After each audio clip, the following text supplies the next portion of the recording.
মাথা নিচু করে ফেলল পিটার, কিন্তু পুরোপুরি এড়াতে পারল না আঘাতটা। লোহার টুপি পরে থাকায় গুরুতর কোনো ক্ষতি না হলেও জোরে ব্যথা পেল।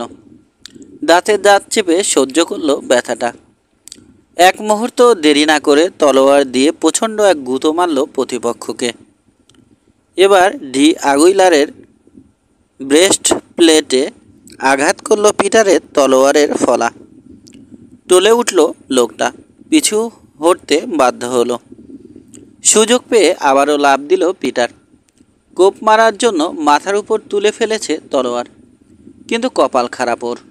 প্রচণ্ড একটা ঢেউ শূন্যে তুলে ফেলল সান অ্যান্টোনিওকে। ডেকের উপর পড়ে গেল সে।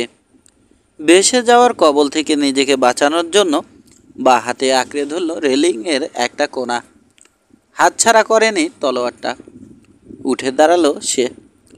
খেপা ষাঁড়ের মতো ছুট লাগালো ডি আগুইলারের উদ্দেশ্যে, কিন্তু মরমর করে একটা আওয়াজ শুনতে পেয়ে মাঝপথে থেমে যেতে হলো ওকে।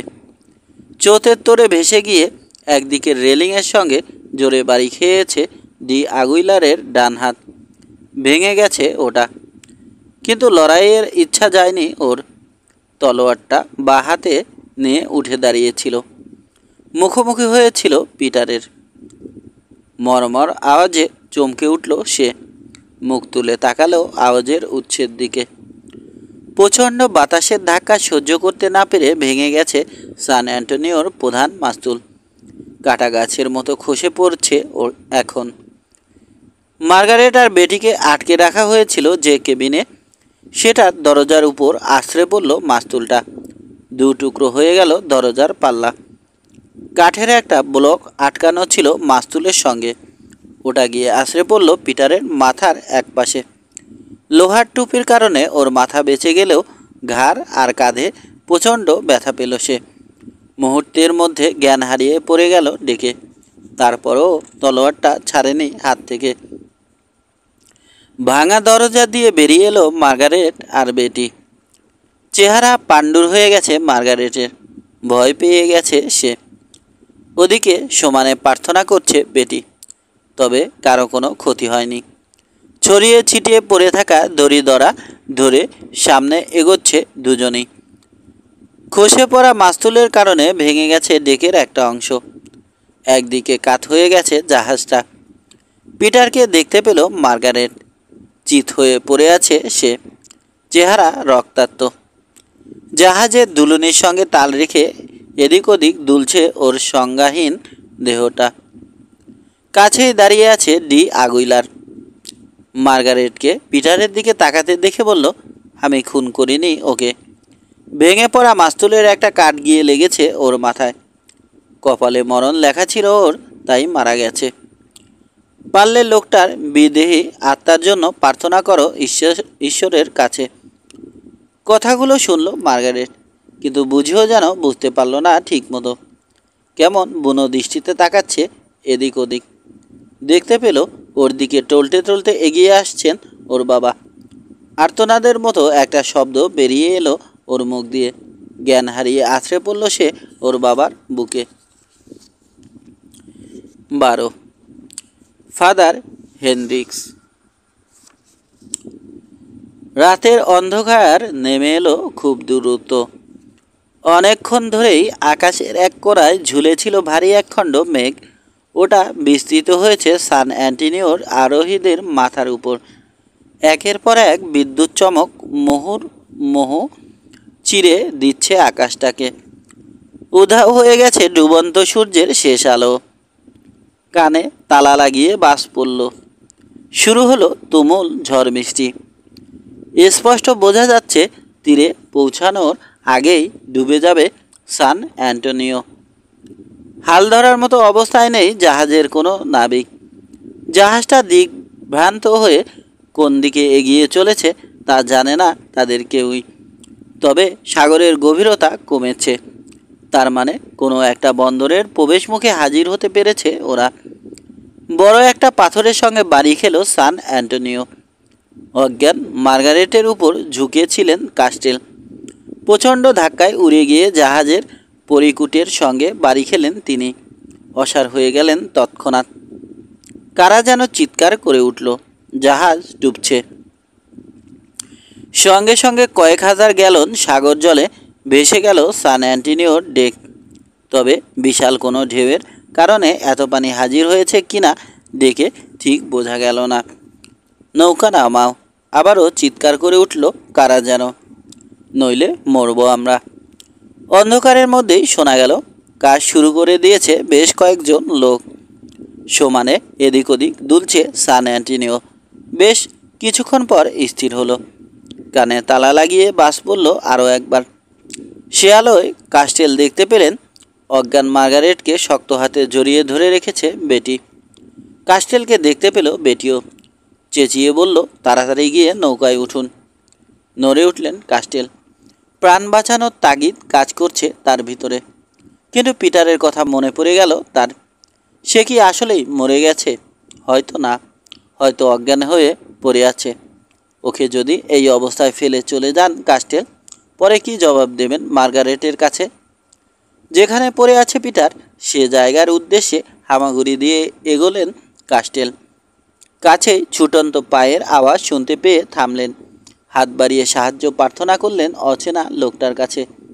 জবাবে স্প্যানিশ ভাষায় অভিশাপ দিল লোকটা। লাথি মেরে শুইয়ে দিল কাস্টেলকে। জাহান্নামে যেতে বলল তাকে। তারপর উধাও হয়ে গেল কোথায় যেন। চার হাত পায়ে ভর দিয়ে উঠলেন কাস্টেল। আবারও হামাগুড়ি দিচ্ছেন। পিটারের কাছে গিয়ে হাজির হলেন তিনি। তোলার চেষ্টা করলেন ওকে, কিন্তু বিশাল দেহি পিটারের ওজন অনেক। তার উপর কাস্টেলের ডান হাত আহত, তাই বা হাত আর এক হাঁটু দিয়ে ঠেলে ঢাকিয়ে পিটারকে বসিয়ে দেওয়ার চেয়ে বেশি কিছু করতে পারলেন না তিনি। অনুমান করে নিলেন কোথায় আছে নৌকাটা। পেছন থেকে এক হাতে জড়িয়ে ধরলেন পিটারকে। তারপর ওকে কোনো রকমে হ্যাঁচড়াতে হ্যাঁচড়াতে নিয়ে চললেন নৌকার দিকে। কিন্তু যতক্ষণে পৌঁছালেন জায়গা মতো, ততক্ষণে অনেক দেরি হয়ে গেছে। বিদ্যুৎ চমকের আলোয় কাস্টেল দেখলেন নৌকা নিয়ে অনেক আগেই পানিতে নেমে গেছে বেশ কয়েকজন লোক। ইতোমধ্যে গজ 50 দূরে চলে গেছে ওরা। উত্তাল ঢেউয়ের মাথায় যেন নাচছে নৌকাটা। কেউ কেউ নৌকায় উঠতে পারেনি এখনও। তারা দু হাতে নৌকার প্রান্ত আঁকড়ে ধরে টিকে থাকার চেষ্টা করছে। সাহায্যের আশায় চেঁচিয়ে উঠলেন কাস্টেল, কিন্তু কোনো জবাব পেলেন না। তিনি বুঝতে পারছেন তার পক্ষে যা কিছু করা সম্ভব ছিল করেছেন, এখন আর কিছুই করতে পারবেন না। ডুবো পাথরের সারির সঙ্গে আটকে গিয়ে একদিকে উঁচু হয়ে আছে সান অ্যান্টোনিও, ফলে উঁচু হয়ে আছে ভাঙা ডেকের একটা অংশ। পিটারকে আবারও হাসরাতে হাসরাতে ওই জায়গার আড়ালে নিয়ে গেলেন কাস্টেল। বৃষ্টির কবল থেকে কিছুটা হলেও রেহাই পেল সে। লোহার টুপিটা কখন যেন খসে পড়েছে পিটারের মাথা থেকে। ওর রক্তাক্ত মাথাটা পরম যত্নে তুলে নিলেন তিনি কোলের উপর। সাহায্যের আশায় এক মনে ডাকছেন ঈশ্বরকে। ফুলে ফেঁপে ওঠা সাগর ইতিমধ্যেই গিলে নিয়েছে সান অ্যান্টোনিওর প্রায় অর্ধেকটা। ডুবো পাথরের সারিতে আটকে না থাকলে এতক্ষণে পুরোই ডুবে যেত জাহাজটা। ভাগ্য সহায় হলো হঠাৎ করেই। যেমন আচমকা শুরু হয়েছিল ঝড় বৃষ্টি, সেভাবেই তা থেমে গেল।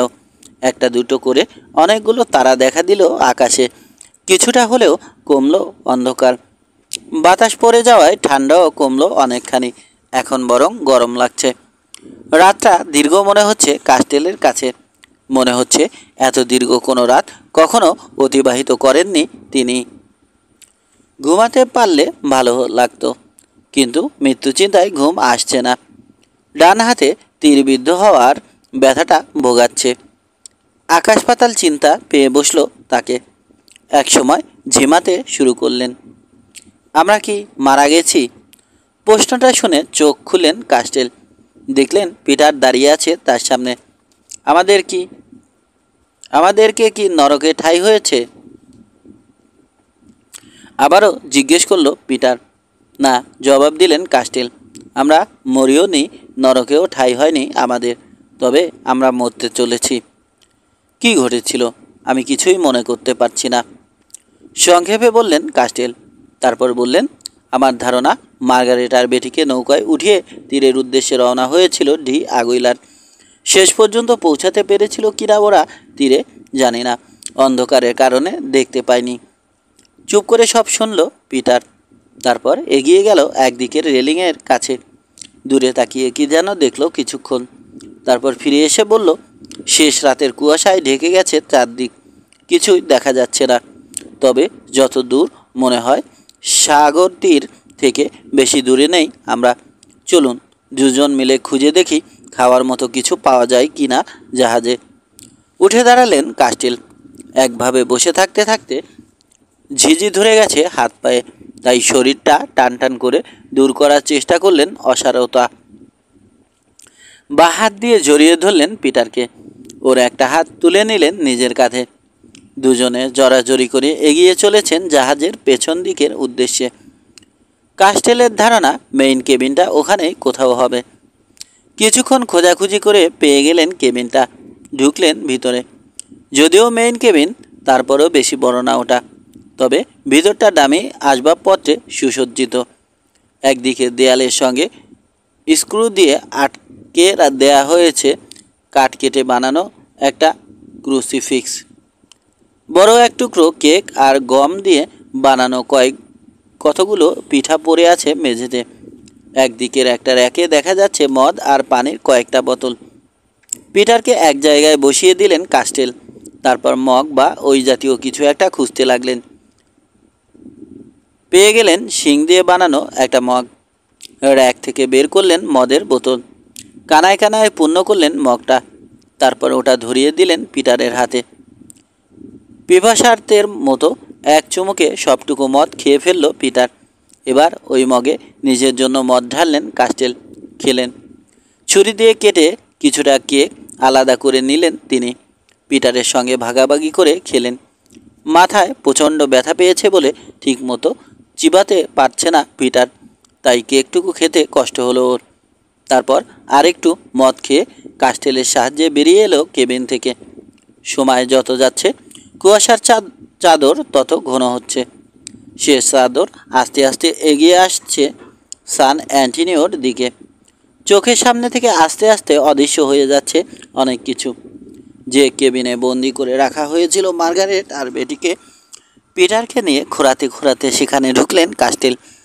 এক জায়গায় বসে পড়লেন তারা দুজন। এদিক ওদিক তাকাচ্ছে পিটার। এমনভাবে সাজিয়ে রাখা হয়েছে এই কেবিন যে দেখামাত্র বোঝা যায় সম্ভ্রান্ত বংশের কোনো মেয়ে যাতে থাকতে পারে এখানে, সেজন্য সব ব্যবস্থা করে রাখা হয়েছিল। মদ আর পানির পাত্রগুলো রূপার।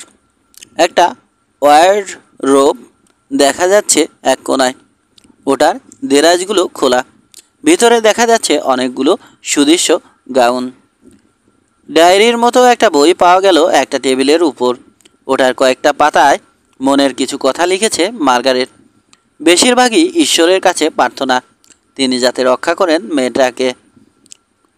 কোথাও আবার লিখেছে, এই অনিশ্চিত যাত্রায় যদি কারো কোনো ক্ষতি হয় তাহলে তা যেন শুধু ওর একার হয়, ওর বাবা আর পিটারের যাতে কিছু না হয়। আরেক জায়গায় লিখেছে, ওর বাবা আর পিটার যাতে জানতে পারেন সব কিছু। তারা যেন জানতে পারেন যা ঘটেছে তাতে মার্গারেটের কোনো দোষ ছিল না। আরেক পাতায় ঈশ্বরের কাছে প্রার্থনা জানিয়ে লিখেছে, তিনি যেন আগের মতো বানিয়ে দেন সব, আবার যেন এক পরিবারের মতো থাকার সুযোগ পায় মার্গারেটরা। মহিষের চামড়ার যে জ্যাকেট পরে আছে পিটার, ওটার ভিতরে লুকিয়ে রাখলো মার্গারেটের ডায়েরিটা। সূর্য উঠল এক সময়। আলো টের পাওয়া গেল কেবিনের বাইরে। পিটারকে নিয়ে কেবিনের বাইরে বের হলেন কাস্টেল। গিয়ে চললেন ফো কাসেল টাওয়ারে। তাকালেন এদিক ওদিক। বুঝতে পারছেন তীর থেকে বড় জোর 100 গজ দূরে আছেন তারা। টাওয়ার থেকে নামলেন কাস্টেল। এক টুকরো লোহা খুঁজে নিয়ে সেটার সঙ্গে বাঁধলেন একটা দড়ি। লোহার টুকরোটা ডুবিয়ে দিলেন সাগরের পানিতে। দড়ির একটা প্রান্ত ধরে রেখেছেন। পানির গভীরতা মেপে বুঝতে পারলেন ডুবো পাথরের সারি আস্তে আস্তে বিস্তৃত হয়েছে বেলাভূমির দিকে। অথচ গতরাতে ফুলে ফেঁপে ওঠা সাগর জলের কারণে মনে হচ্ছিল মাছ সাগরে আছেন। তার মানে মনে মনে নিজেকে বললেন কাস্টেল, আমরা যদি জাহাজ থেকে নেমে ডুবো পাথরের সারির উপর দিয়ে তীরের উদ্দেশ্যে হাঁটা ধরি, বড়জোর ফুট 6 গভীর পানিতে ডুবতে হবে আমাদেরকে। বিড়বিড় করে ধন্যবাদ দিলেন তিনি ভাগ্যকে। পিটারকে নিয়ে মার্গারেটদের কেবিনে ফিরে এলেন তিনি। এবার খুঁজে বের করলেন একটা চামড়ার ব্যাগ। কিছু খাবার নিলেন সেটাতে, মদ আর পানির বোতলও নিলেন। এমন সময় কি যেন মনে হলো পিটারের, ডি আগুইলারের জন্য আলাদা কোনো কেবিন ছিল কিনা এই জাহাজে খুঁজতে বের হলো সে। ওর পিছু নিলেন কাস্টেল। দেখা গেল আলাদা কোনো কেবিন ছিল না স্প্যানিশ লোকটার, তবে অন্য একটা কেবিনের ভিতরে আলাদাভাবে শোয়ার ব্যবস্থা ছিল তার। একটা সিন্দুক ছাড়া বিশেষ কিছু নেই সেখানে। পানির গভীরতা মাপা শেষ করে লোহার টুকরোটা সাগর জল থেকে তুলে এনেছিলেন কাস্টেল। বাইরে গিয়ে নিয়ে এলেন ওটা, দিলেন পিটারের হাতে। ওটা দিয়ে সিন্দুকের তালায় জোরে কয়েকবার বাড়ি মারল পিটার। ভেঙে গেল তালাটা। সিন্দুকের পাল্লা খুলল সে। স্তম্ভিত হয়ে গেল সঙ্গে সঙ্গে। রাশি রাশি স্বর্ণমুদ্রা রাখা আছে সিন্দুকের ভিতরে। যেভাবে সাজিয়ে রাখা হয়েছে দেখলে বোঝা যায় নাবিকদের বেতন হিসেবে একসঙ্গে জড়ো করা হয়েছিল এতগুলো স্বর্ণমুদ্রা। কিছু রত্নপাথর আর গহনাও আছে। কিছুক্ষণ বিবেকের বিরুদ্ধে লড়াই করল পিটার। স্বর্ণমুদ্রাগুলো নেবে কিনা ভাবছে। শেষে ক্ষমা প্রার্থনা করল ঈশ্বরের কাছে। মনে মনে নিজেকে বলল, আজ এই অবস্থার জন্য ডি আগুইলারই দায়ী। সে যদি কুটচাল না চালতো, যদি অপহরণ না করতো মার্গারেটকে, তাহলে এই মুদ্রাগুলো নেয়ার কথা ভাবতামও না আমি। আগামী দিনগুলোতে কি আছে ভাগ্যে তা জানা নেই কারো। কাজেই নিজেদের পাথেয় হিসেবে যদি এগুলো নিই আমরা, ঈশ্বর হয়তো ক্ষমা করবেন আমাদেরকে। রত্নপাথর আর গহনা ছুঁয়েও দেখল না সে। শুধু স্বর্ণমুদ্রাগুলো বের করলো সিন্দুকের ভিতর থেকে। দুভাগে ভাগ করে ফেললো। এক ভাগ রাখলো নিজের কাছে, বাকিটা দিয়ে দিল কাস্টেলকে। তারপর পানি দিয়ে ধুয়ে পরিষ্কার করে দিল কাস্টেলের ক্ষতস্থান। পরিষ্কার একটা কাপড়ে বেঁধে দিল জায়গাটা। ওর কপালে আর মাথায় জমাট বাঁধা রক্ত ধুয়ে দিলেন কাস্টেল। চুল সাবধানে মুছিয়ে দিয়ে একটা ব্যান্ডেজ বেঁধে দিলেন ওর মাথায়। দড়ির মইটা খুঁজে বের করলেন। তারপর ডেক থেকে ওটা ছুঁড়ে মারলেন ডুবো পাথরের সারির উদ্দেশ্যে। নেমে পড়লেন সাগর জলে। বিদায় জানালেন সান অ্যান্টনিওকে। ইতিমধ্যে একেবারেই পড়ে গেছে বাতাস। উধাও হয়ে গেছে কুয়াশার চাদর, তেতে উঠেছে রোদ। গতকাল প্রায় সারা রাত বৃষ্টিতে ভিজতে হয়েছে কাস্টেল আর পিটারকে। ঠান্ডায় অসাড় হয়ে গিয়েছিল তাদের শরীর। এবার যেন সারা ফিরতে শুরু করেছে অঙ্গ প্রত্যঙ্গে। সাগর সম্পূর্ণ শান্ত এখন। ডুবো পাথরের সারি বেশি গভীর না, তাই কাস্টেল বা পিটার কারো কোমর ছাড়িয়ে ওঠেনি পানি। আর সেই সারিও ততটা এবড়োখেবড়ো না। তাই পানি ভেঙে তীরের উদ্দেশ্যে এগোতে তেমন কোনো অসুবিধা হচ্ছে না তাদের দুজনের। বেলাভূমির কাছাকাছি পৌঁছানোর পর দেখা গেল বেশ কিছু লোক জড়ো হচ্ছে সেখানে। এরা খুব সম্ভব ওই মন্টিল গ্রাম থেকে এসেছে। উপসাগরে এসে পড়েছে একটা নদী। ওটার তীরে গড়ে উঠেছে গ্রামটা। বেলাভূমির একধারে পড়ে থাকতে দেখা গেল সান অ্যান্টনিওর নৌকাটাও। তার মানে নৌকার আরোহীরা নিরাপদেই পৌঁছাতে পেরেছে তীরে। তবে যারা নৌকার প্রান্ত ধরে ভাসছিল তারা মারা গেছে।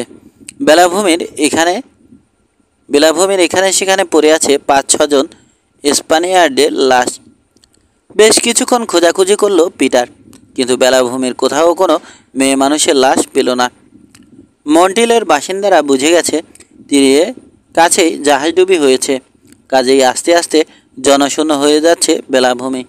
অনেকেই নেমে পড়েছে ডুবো পাথরের সারির উপর। সাবধানে এগিয়ে যাচ্ছে ধ্বংসপ্রাপ্ত সান অ্যান্টনিওর দিকে। কেউ কেউ আবার ব্যস্ত হয়ে পড়েছে নৌকা জোগাড় করার কাজে। ওদের উদ্দেশ্য একটাই, গিয়ে হাজির হবে ওই জাহাজে। লুট করার মতো যা যা পাবে সব নিয়ে আসবে। শেষ পর্যন্ত দেখা গেল কয়েকজন মহিলা, গুটি কয়েক বাচ্চা, 3 জন বুড়ো লোক আর একজন যাজক ছাড়া কেউ দাঁড়িয়ে নেই বেলাভূমিতে। যাজক লোকটার চোখে কেমন ক্ষুধার্ত দৃষ্টি। মসৃণভাবে কামানো চেহারায় ধূর্ততার ছাপ আছে। কাস্টেল আর পিটারকে সম্ভাষণ জানানোর জন্য আন্তরিক ভঙ্গিতে এগিয়ে এলেন তিনি। বললেন, মরতে মরতে বেঁচে গেছেন আপনারা। ঈশ্বরকে ধন্যবাদ দেওয়া উচিত আপনাদের। ধন্যবাদ দিয়েছি এবং সব সময় দিই, বললেন কাস্টিল। ফাদার, একটা কথা বলুন তো, আমাদের সঙ্গীরা সবাই কোথায়?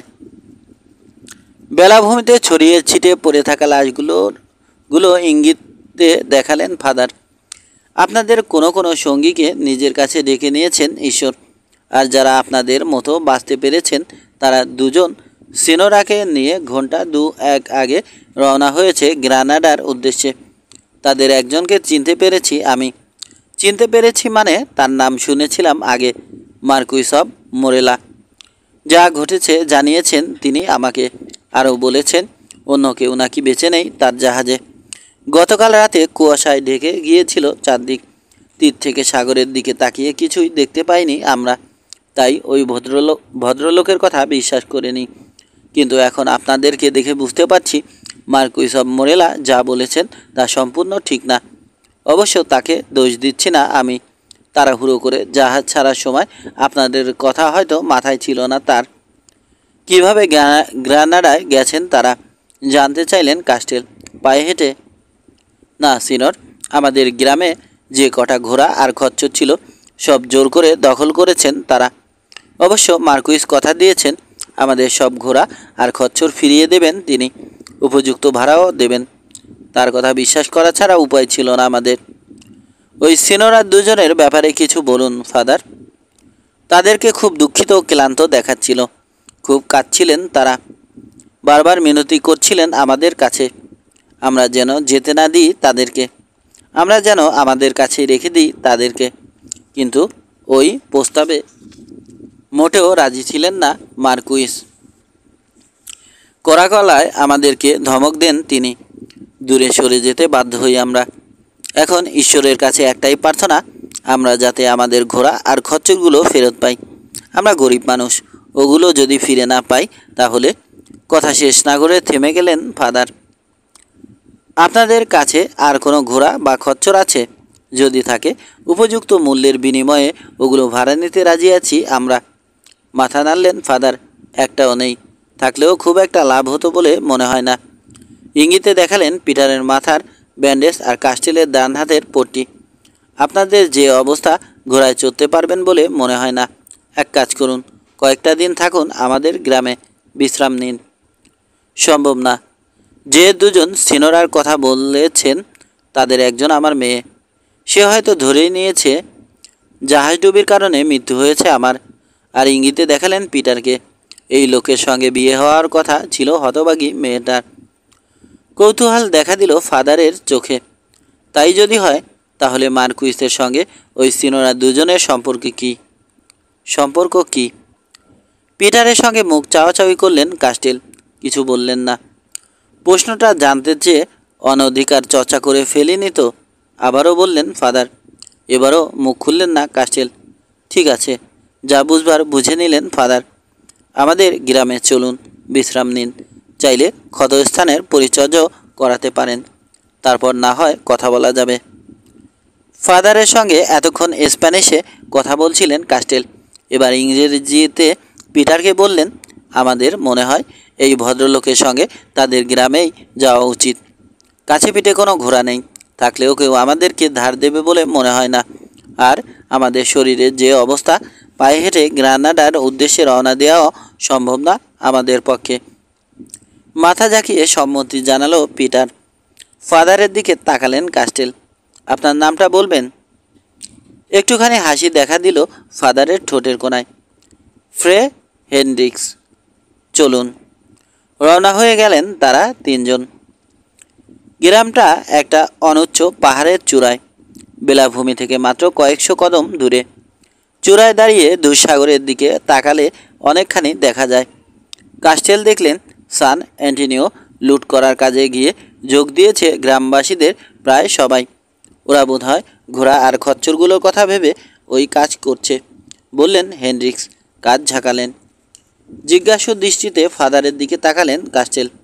আবারও মুচকি হাসলেন হেনরিক্স। আমার কথা ভাবছেন তো? গির্জার প্রতিনিধিরা কখনো কিছু লুট করে না, তবে শেষ পর্যন্ত ভাগ ঠিকই পায়। আমিও হয়তো আমার ভাগ পেয়ে যাব। কোনো মন্তব্য করলেন না কাস্টেল। আবারও হাঁটা ধরলেন তারা তিনজন। ঢুকে পড়লেন গ্রামের ভিতরে। গ্রামের প্রায় সব বাড়ির দেয়াল সাদা, ছাদ লাল রঙের। নদীটা নিঃশব্দে বয়ে চলেছে গ্রামের এক ধার দিয়ে। নদীর দুই তীরে বানানো হয়েছে গ্রামের বেশিরভাগ বাড়ি। কোনো রকমে বানানো একটা রাস্তা দিয়ে দুই সঙ্গীকে নিয়ে হেঁটে পুরনো একটা বাড়ির সদর দরজায় হাজির হলেন হেনরিক্স। জামার পকেট থেকে চাবি বের করে দরজার তালা খুললেন। এখানেই থাকি আমি, বললেন তিনি। আসুন, আপনাদেরকে অতিথি হিসেবে পেলে সম্মানিত বোধ করব।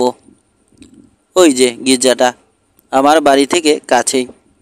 সদর দরজা পেরিয়ে এক চিলতে উঠান আছে, সেখানে ছোট একটা কৃত্রিম ঝর্ণা ঘিরে বেয়ে উঠেছে কয়েকটা কমলার গাছ।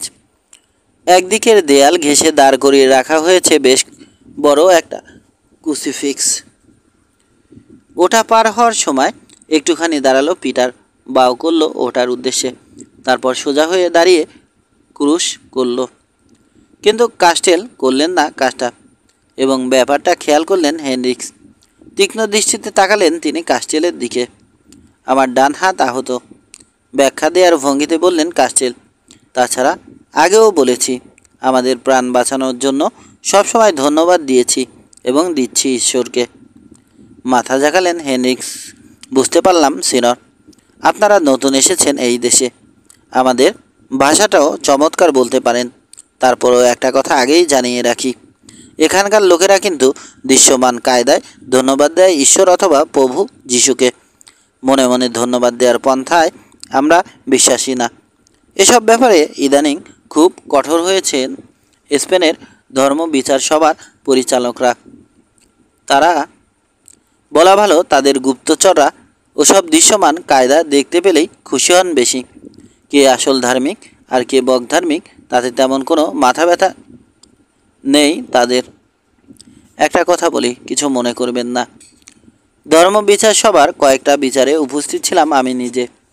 ধর্মকে অবহেলা বা অপমান করার অভিযোগে দোষী সাব্যস্ত হয়েছে এরকম একাধিক লোককে আগুনে পুড়িয়ে মারতে দেখেছি নিজ চোখে। সিনর, আপনাকে মনে করিয়ে দিতে চাই, আপনার হাত কিন্তু একটা না, দুটো। তাছাড়া আপনার দুটো হাঁটু আছে এবং নত জানো হয়ে সম্মান জানানোর কায়দাও নিশ্চয় জানেন আপনি। ক্ষমা করবেন, আন্তরিক গলায় বললেন কাস্টেল। আসলে মেয়ের দুশ্চিন্তা এত বেশি করে পেয়ে বসেছে আমাকে যে ওসব কথা মাথায় ছিল না। মেয়েটাকে তুলে নিয়ে গেছেন মার্কুইস অব মোরেলা। কোনো মন্তব্য করলেন না হেনরিক্স, এমনকি থমকালেনও না। সিটিং রুম পার হয়ে হাজির হলেন একটা বেড চেম্বারে। কয়েকটা জানালা আছে এই ঘরে, কিন্তু সেগুলো মেঝে থেকে বেশ কিছুটা উঁচুতে এবং সবগুলোতেই লোহার মোটা শিক লাগানো। ঘরটা বড়, ছাদ উঁচু। একদিক এদিক ওদিক তাকালে মনে পড়ে যায় কোনো কয়েক প্রকোষ্ঠের কথা। কাস্টেলের দিকে তাকালেন হেনরিক্স। আপনারা থাকুন এখানে, আরাম করুন, আমি একটু বাইরে যাব। গ্রামে একজন নাপিত কাম ডাক্তার আছেন, খোঁজ করে দেখি তাকে পাই কিনা। যদি পাই সঙ্গে করে নিয়ে আসব। আরও একবার মুচকি হাসলেন তিনি। আয় মন্দ না ওই লোকের। আমার মনে হয় বাকিদের সঙ্গে জাহাজ লুট করার কাজে যোগ দেননি তিনি। আপনারা বরং ভেজা কাপড় ছেড়ে শুয়ে পড়ুন। গরম পানি আর শুকনো কাপড় নিয়ে এলো একটা মহিলা। নিজেদের ভেজা জামা ছাড়লেন কাস্টেল আর পিটার, শুকাতে দিলেন ওগুলো, পরে নিলেন শুকনো কাপড়। ক্লান্তির শেষ সীমায় পৌঁছে গেছেন তারা দুজনেই, তাই বিছানায় শোয়া মাত্র তলিয়ে গেলেন ঘুমে। তবে তার আগে খাবারের ব্যাগে করে আনা স্বর্ণ মুদ্রাগুলো বালিশের নিচে লুকিয়ে রাখলো পিটার। ঘন্টা দুয়েক পর ঘুম ভাঙল দুজনের। নাপিত কাম ডাক্তারকে সঙ্গে করে নিয়ে এসেছেন ফাদার হেনরিক্স। ওই মহিলা চাকরান্নিটাও এসেছে।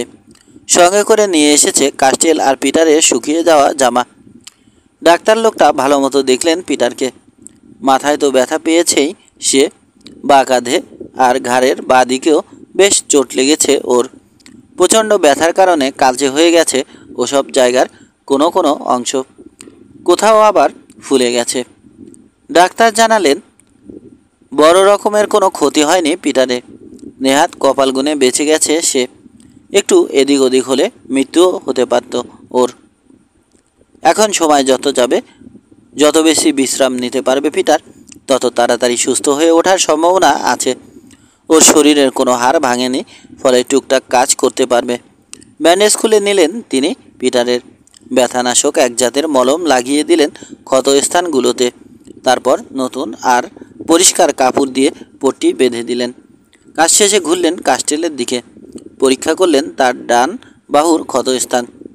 তীর ঢুকেছে মাংস ভেদ করে, হাড় ছোঁয়নি। মাংসের ভিতরে কাঠ বা লোহার কোনো গুঁড়ো নেই। গরম পানি আর বিশেষ এক জাতের তেল দিয়ে কাস্টেলের ক্ষতস্থান ভালো মতো ধুয়ে দিলেন তিনি। তারপর শুকনো আর পরিষ্কার কাপড় দিয়ে ব্যান্ডেজ বেঁধে দিলেন সুন্দর করে। জানালেন সুস্থ হয়ে উঠতে বড়জোর 1 সপ্তাহ লাগবে কাস্টেলের। আরও বললেন, এত ভয়ঙ্কর কোনো সামুদ্রিক ঝড়ের কথা আগে শুনিনি কখনো। বাতাসের ধাক্কায় উড়ে এসে একটা লোকের হাতে ঢুকে গেল তীর। বিশ্বাস করতে কষ্ট হয়। কোনো মন্তব্য করলেন না কাস্টেল। খেয়াল করেছেন উৎকণ্ঠ হয়ে আছেন ফাদার হেনরিক্স। নিজের কাছে কিছু স্বর্ণমুদ্রা রেখেছিলেন কাস্টেল। একটা মুদ্রা বের করে দিলেন ডাক্তারকে। বললেন, আমাদের জন্য কোনো ঘোড়া বা খচ্চরের ব্যবস্থা করতে পারবেন? কথা দিতে পারছি না, বললেন ডাক্তার, তবে চেষ্টা করে দেখতে পারি। মন্টিলের মতো অজপাড়াগায়ে একটা স্বর্ণমুদ্রা মানে বিশাল ব্যাপার। তাই যার পর্নায় খুশিতে উদ্ভাসিত হয়েছে লোকটার চেহারা। আপনাদেরকে দেখার জন্য আজ সন্ধ্যায় আবার আসব। যদি কোনো ঘোড়া বা খচ্চরের খবর পাই জানাবো তখন। স্প্যানিশ কিছু কাপড় আর আলখাল্লাও নিয়ে আসবো আপনাদের জন্য। আপনারা যে অদ্ভুত কাপড় পরে আছেন তা আসলে এদেশে প্রচলিত না। তাছাড়া ঘাম ময়লা রক্ত লেগে নোংরা হয়ে গেছে আপনাদের কাপড়। চলে গেলেন তিনি। সান অ্যান্টনিও লুট করার কাজ শেষ করেছে গ্রামবাসীরা। ফাদার হেনরিক্সকে তার ভাগের মাল দেওয়ার জন্য কয়েকজন লোক এসেছে। ওদের সঙ্গে দেখা করার জন্য বাইরে গেলেন তিনি। চাকরানি মহিলাটি বাটি ভর্তি করে ছুপ নিয়ে এলো কাস্টেল আর পিটারের জন্য। কোনো কথা না বলে সব ছুপ খেয়ে নিলেন তারা ভাগাভাগি করে। তারপর পাশাপাশি শুয়ে পড়লেন। আবার কি করা যায় তা নিয়ে আলোচনা করছেন। কপাল খারাপ আমাদের, বললেন কাস্টেল। আর একটু হলে ডুয়েলে জিতে গিয়েছিলে তুমি। আর একটু হলে মার্গারেটকে উদ্ধার করে ফেলেছিলাম আমরা। কিন্তু ভাগ্যদোষে আবারও মোরেলার হাতে বন্দী হয়েছে মার্গারেট। আরও একবার ওকে তুলে নিয়ে যেতে সক্ষম হয়েছে শয়তানটা। আপাতত দৃষ্টিতে মনে হচ্ছে ওকে গ্রানাডায় নিয়ে যাওয়া হয়েছে। মেয়েটাকে যদি আসলেই নিয়ে যাওয়া হয়, সেখানে ন্যায় বিচার পাওয়ার আশা ছেড়ে দিতে হবে আমাদেরকে। কারণ মোরেলাই সেখানে আইন, মোরেলাই সেখানে বিচার। গ্রানাডা বলুন বা লন্ডন, মুখ খুলল পিটার। ঈশ্বর সব জায়গায় আছেন। তিনি যদি উত্তাল সাগরে রক্ষা করতে পারেন আমাদেরকে, পৃথিবীর যে কোনো জায়গাতেও পারবেন। কিছুদিন আগেও গ্রানাডায় ব্যবসা ছিল আপনার। যাদের সঙ্গে ব্যবসা করতেন আপনি, আমরা যদি তাদের কাছে যাই, তারা কি আমাদেরকে আশ্রয় দিতে পারবেন না? পারবে কি না জানি না, তবে চেষ্টা করবে হয়তো। দেখি ওই ডাক্তার অথবা ফাদার হেনরিক্সের কাছ থেকে নতুন কোনো খবর জোগাড় করা যায় কি না। ফাদার হেনরিক্সকে কেন যেন ঠিক বিশ্বাস হচ্ছে না আমার। তার চেহারায় সাধুতার বদলে ধূর্ততা আছে। তাছাড়া মোরেলার সঙ্গে তার কম বেশি খাতিরও আছে মনে হয়। কিছু বললেন না কাস্টেল। দীর্ঘশ্বাস ফেলে চোখ বুজলেন। গোধূলির আলো মিলিয়ে যাচ্ছে আস্তে আস্তে। কথা রেখেছেন ডাক্তার। কাস্টেল আর পিটারকে দেখতে আবার এসেছেন তিনি। আবারও পরিচর্যা করেছেন তিনি ওই দুজনের ক্ষতস্থানে। নতুন করে মলম লাগিয়ে পট্টি বেঁধে দিয়েছেন। স্প্যানিশ ধাঁচের পোশাক, আলখাল্লা আর হ্যাট নিয়ে এসেছেন তাদের জন্য। উপযুক্ত মূল্যের বিনিময়ে সেগুলো কিনে নিলেন কাস্টেল। 2টো খচ্চর জোগাড় করতে পেরেছি আপনাদের জন্য, বললেন ডাক্তার। ওগুলো দেখার জন্য উঠানে গেলেন কাস্টেল। বেহাল দশা 2টো খচ্চরেরই। পথশ্রমে হোক অথবা অতিরিক্ত মাল টানার কারণেই হোক, দুটোই খুব ক্লান্ত। অন্য কোনো ঘোড়া বা খচ্চর নেই গ্রামে। তাই স্যাডলসহ ও দুটোর দাম কত হতে পারে সে ব্যাপারে ডাক্তারের সঙ্গে কথা বলতে লাগলেন কাস্টেল।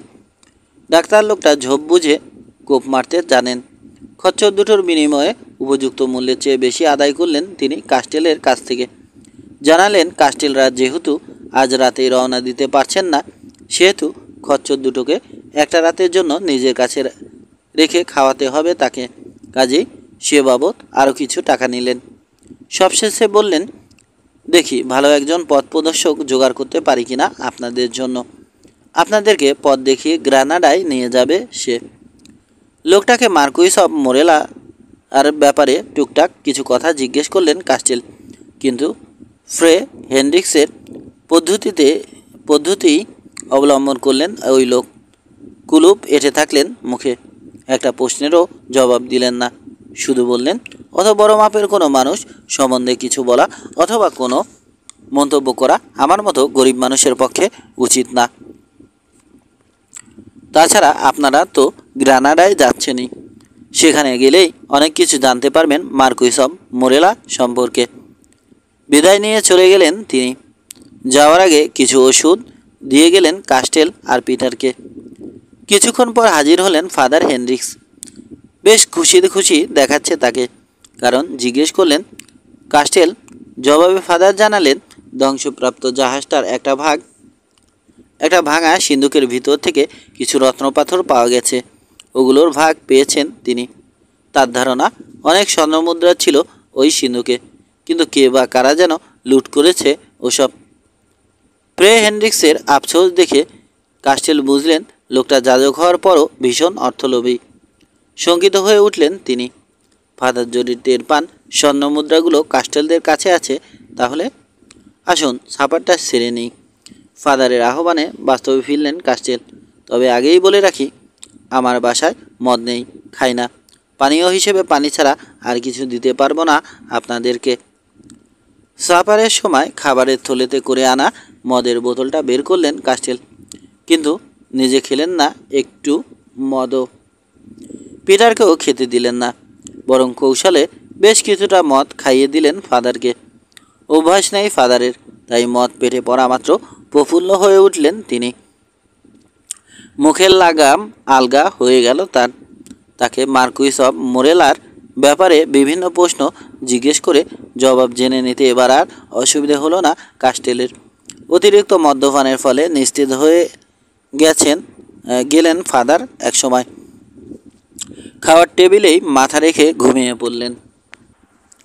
টেবিল ছেড়ে উঠলেন কাস্টেল আর পিটার। নিঃশব্দে গিয়ে ঢুকলেন নিজেদের বেড চেম্বারে, শুয়ে পড়লেন। 13 সরাইখানার অ্যাডভেঞ্চার। ভালো ঘুম হলো না পিটারের। স্প্যানিশ পোশাক পরার অভ্যাস নেই ওর। অদ্ভুত এক অস্বস্তিবোধ ছেঁকে ধরল ওকে। তাছাড়া মাথা, ঘাড় আর কাঁধের ব্যথাতেও ভুগছে সে। তন্দা আসে, সঙ্গে সঙ্গে মনে পড়ে যায় মার্গারেটের কথা। পিটারের মনে হয় মেয়েটার কান্নার আওয়াজ শুনতে পাচ্ছে। স্বপ্নে কয়েকবার দেখলো পিটারের নাম ধরে ডেকে সাহায্য চাইছে মেয়েটা। জানালার শিক গলে ভোরের আলো ঘরে ঢোকা মাত্র বিছানা ছাড়ল পিটার। ডেকে তুলল কাস্টেলকে। বাইরের উঠানে শোনা যাচ্ছে লোকজনের কথাবার্তার আওয়াজ। মাটিতে পা ঠুকছে এক বা একাধিক জন্তু। শোনা যাচ্ছে সে শব্দ। দরজা খুলে পিটারকে নিয়ে বের হলেন কাস্টেল। দেখতে পেলেন সরু প্যাসেজের একদিকে বসে আছে সেই মহিলা চাকরানি, হাই তুলছে। উঠানে হাজির হলেন কাস্টেল আর পিটার। ডাক্তার লোকটা চলে এসেছেন।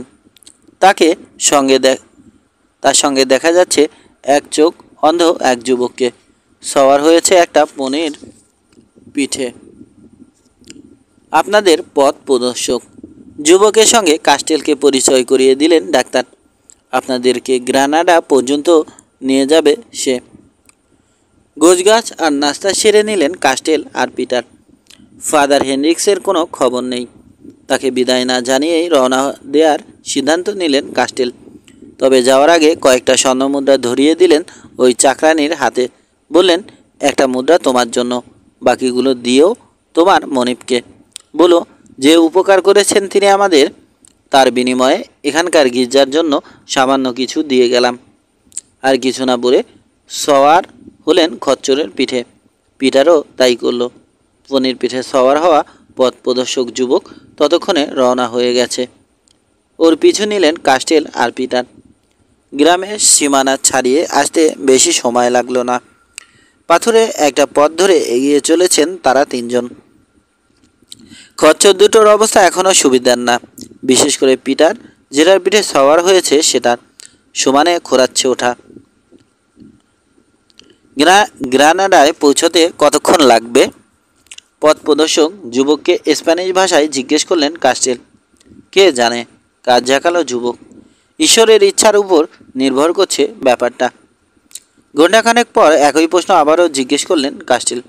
জবাবে যুবক বলল, জানি না, আজ রাতেও পৌঁছাতে পারি, অথবা হয়তো আগামীকাল সকাল নাগাদ গিয়ে হাজির হব সেখানে। আবার হয়তো কখনোই যেতে পারবো না আমরা গ্রানাডায়।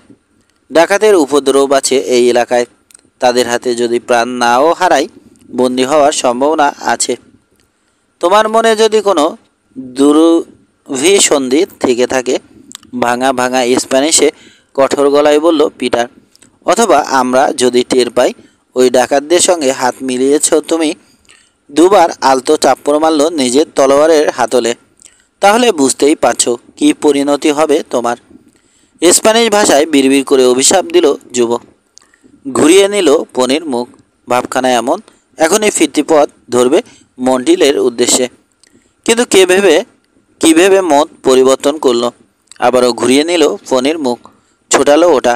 নিজের আর কাস্টেলদের মধ্যে বড় একটা দূরত্ব তৈরি করলো। নির্দিষ্ট সময় পরপর বিশ্রাম নেওয়ার কথা বাদ দিয়ে বললে সারাটা দিন এগোলো ওরা। সূর্যাস্ত নাগাদ পৌঁছে গেল দীর্ঘ এক পর্বতমালার খাড়া ঢালে। অস্তগামী সূর্যের শেষ আলোয় দূর দিগন্তে দেখা যাচ্ছে গ্রানাডার কয়েকটা প্রাসাদের চূড়া আর গম্বুজ। আরও দ্রুত এগোনোর তাগিদ দিলেন কাস্টেল, কিন্তু মুখের উপর মানা করে দিল পথ প্রদর্শক যুবক। জানিয়ে দিল অন্ধকারে এই ঢাল বেয়ে কিছুতেই নামা সম্ভব না সমতল ভূমিতে। পনি বা খচ্চর দুটোর পা যদি পিছলে যায় কোনো উঁচু জায়গায়, সোজা আছড়ে পড়তে হবে কয়েকশো ফুট নিচে। বলল, কাছেই একটা সরাইখানা আছে, আজকের রাতটা সেখানে নিশ্চিন্তে অতিবাহিত করা যেতে পারে। আগামীকাল ভোরের আলো ফোটা মাত্র আমরা রওনা হবে ওরা। কাস্টেল বললেন, অপরিচিত কোনো সরাইখানায় রাত কাটানোর বিন্দুমাত্র ইচ্ছা নেই আমার।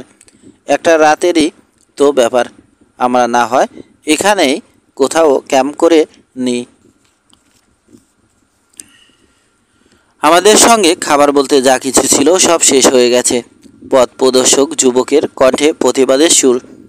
পুরো রাত আঙুল চুষে কাটাবো নাকি? ওদিকে এক মুঠ বিচালিও বাকি নেই পনি আর খচ্চর দুটোর জন্য। ওগুলোকে কি না খাইয়ে মেরে ফেলতে চান? পিটারের সঙ্গে মুখ চাওয়াচাওয়ি করলেন কাস্টেল। বুঝতে পারছেন যুবকের প্রস্তাবে রাজি না হয়ে উপায় নেই। কাস্টেলের মনোভাব বুঝতে পারল যুবক। আঙুল উঁচিয়ে দেখিয়ে দিল শখানেক গজ দূরের এক উপত্যকায় ঠিক কোথায় আছে সরাইখানাটা। আমি গিয়ে সব ব্যবস্থা করে ফেলি, আপনারা আসুন আমার পিছন পিছন। সরাইখানাটার চারদিক উঁচু দেয়াল দিয়ে ঘেরা, খুব সম্ভব নিরাপত্তার খাতিরে। দূর থেকে দেখা গেল মোটা আর গুন্ডামার্কা চেহারার এক লোকের সঙ্গে কথা বলছে পথ প্রদর্শক যুবক। মোটা লোকটা তার কোমর বন্ধনীতে বিশাল এক ছুরি গুজে রেখেছে। আরও একবার পিটারের সঙ্গে মুখ চাওয়াচাওয়ি করলেন কাস্টেল, তারপর এগোলেন সরাইখানার দিকে। তাদেরকে দেখতে পেয়ে এগিয়ে এলো মোটা লোকটা।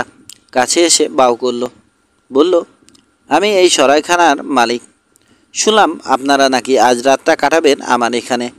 থাকার জন্য ঘর আর পেট ভরে খাওয়ার মতো যথেষ্ট খাবার আছে আমার সরাইখানায়, কাজেই আপনারা নিশ্চিন্তে আমার অতিথি হতে পারেন। মাথা ঝাঁকিয়ে খচ্চরের পেটে পা দিয়ে গুঁতো দিলেন কাস্টেল। আগে বাড়ল ওটা। সরাইখানায় সদর দরজা দিয়ে ভিতরের উঠানে ঢুকে পড়লেন তারা। ভিতরে ঢুকলো সরাইখানার মালিকও। দরজাটা আটকে দিয়ে তালা মেরে দিল। জিজ্ঞাসু দৃষ্টিতে লোকটার দিকে তাকালেন কাস্টেল। লোকটা বলল, ছিচকে কিছু চোর আছে এই এলাকায়, মাঝে মধ্যে ডাকাতের উপদ্রবও দেখা দেয়। আপনারা যাতে নিশ্চিন্তে কাটাতে পারেন আজকের রাতটা, সেজন্যই তালা মারলাম। একজন ভীত বেরিয়ে এলো সরাইখানার ভিতর থেকে। খচ্চর দুটো নিয়ে গেল আস্ত বলে। ক্যাস্টেল আর পিটারকে সরাইখানার ভিতরে সিটিং রুমে নিয়ে গেল মোটা লোকটা। এই ঘরে ছাদ কিছুটা নিচু, কয়েকটা টেবিল আর বেঞ্চ ছাড়া তেমন কোনো আসবাব নেই। একদিকে একটা টেবিল ঘিরে লাগোয়া বেঞ্চে বসে আছে গুন্ডামার্কা চেহারার কয়েকটা লোক, মদ খাচ্ছে। আমার এখানে কিন্তু ভাড়া অগ্রিম দিতে হয়, বিনা প্রসঙ্গে হঠাৎ করেই বলে বসলো মোটা লোকটা। কারণ যাদেরকে চিনি না জানি না তাদেরকে বিশ্বাস করি না আমি। ঘুরে লোকটার মুখোমুখি হলো পিটার। কড়া ভাষায় কিছু একটা বলতে যাচ্ছিল, কিন্তু ইঙ্গিতে ওকে নিষেধ করলেন কাস্টেল। জামার পকেটে হাত ঢুকালেন তিনি, কিন্তু খুচরো যে কটা স্বর্ণমুদ্রা ছিল সেগুলো খরচ হয়ে গেছে মন্টিলে থাকতেই। অগত্যা জামার বোতাম খুলতে হলো তাকে। ভিতরে রাখা মানি বেল্ট থেকে স্বর্ণমুদ্রা বের করবেন। ডান হাতটা এখনও ঠিকমতো নাড়াতে পারেন না তিনি, তাই বা হাত দিয়েই করতে হলো কাজটা। কিন্তু মানি বেল্ট থেকে মুদ্রা বের করতে পারলেও অনভ্যাসের কারণে ধরে রাখতে পারলেন না। শব্দ করে মেঝেতে পড়ে গেল সেটা। ঝট করে নিচু হলেন কাস্টেল। মুদ্রাটা তুলে নেওয়ার জন্য হাত বাড়িয়ে দিয়েছেন। কাজ আরও বাড়ল। গোটা বিশেক মুদ্রা ঝনঝন আওয়াজ তুলে পড়ে গেল বেল্ট থেকে মেঝেতে। এক একটা গড়িয়ে গেল এক এক দিকে।